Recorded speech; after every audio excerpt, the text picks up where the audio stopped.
France Inter. 5h13, le kitesurf est un loisir, mais le kite tout court peut aider à décarboner le transport maritime. C'est ce qu'on va voir ce matin dans vos chroniques littorales. José-Manuel Lamarque, bonjour. Bonjour Mathilde Munoz. Et pour commencer, on remonte aux origines jusqu'au cerf-volant.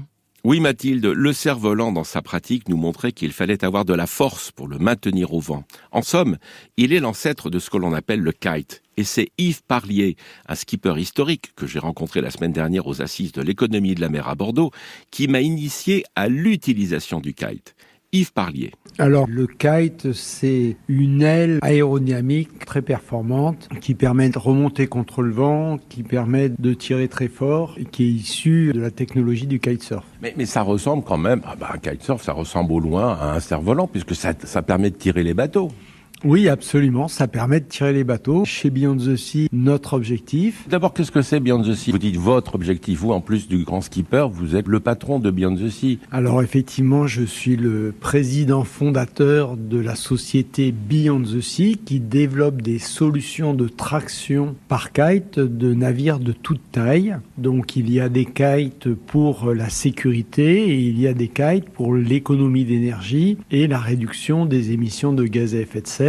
Sur la sécurité, par exemple, on a le kite qui s'appelle le Liberty Kite, où on a aujourd'hui plusieurs surfaces, 10 mètres carrés, 20 mètres carrés, 40 mètres carrés, 80 mètres carrés. Il y a par exemple les 3/4 des concurrents du Vendée Globe qui ont emporté à bord une aile de 20 mètres carrés, c'est-à-dire un petit sac à dos de 2,4 kg. Et avec ce kite, ils vont pouvoir, en cas de dématage, l'envoyer et pouvoir se rapprocher des continents, traverser un océan pour aller jusqu'à un port le plus proche. C'est aussi pour tous les bateaux à moteur. Donc aujourd'hui, un kite de 80 mètres, ça peut tirer un bateau de 40 mètres. Et demain, on aura des Liberty Kite peut-être jusqu'à 400 mètres pour les plus gros navires quand ils tombent en panne. À la base, le kite, c'est pour économiser de l'énergie. Exactement. Quand on connaît la problématique des navires qui consomment et donc qui dépensent beaucoup d'argent pour leur carburant, je me suis dit,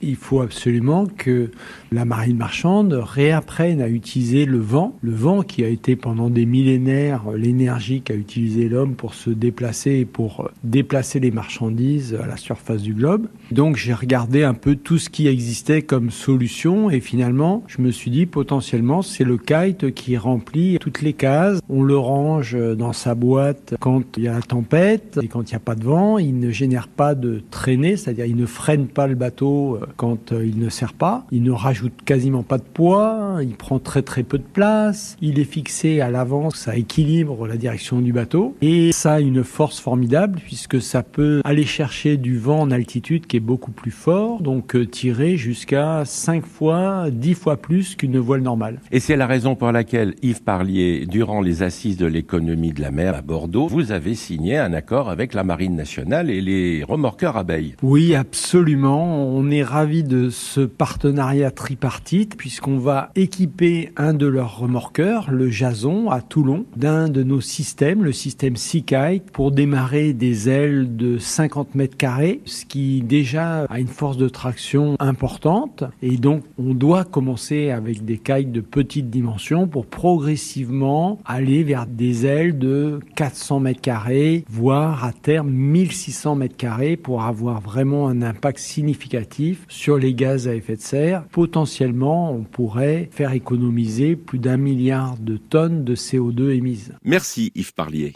Un site internet Beyond the Sea, beyond-the-sea.com et bien sûr toutes les infos sont à retrouver sur le site internet des Chroniques Littorales sur France Inter. Bonne journée Mathilde Munoz. Bonne journée José-Manuel Lamarque.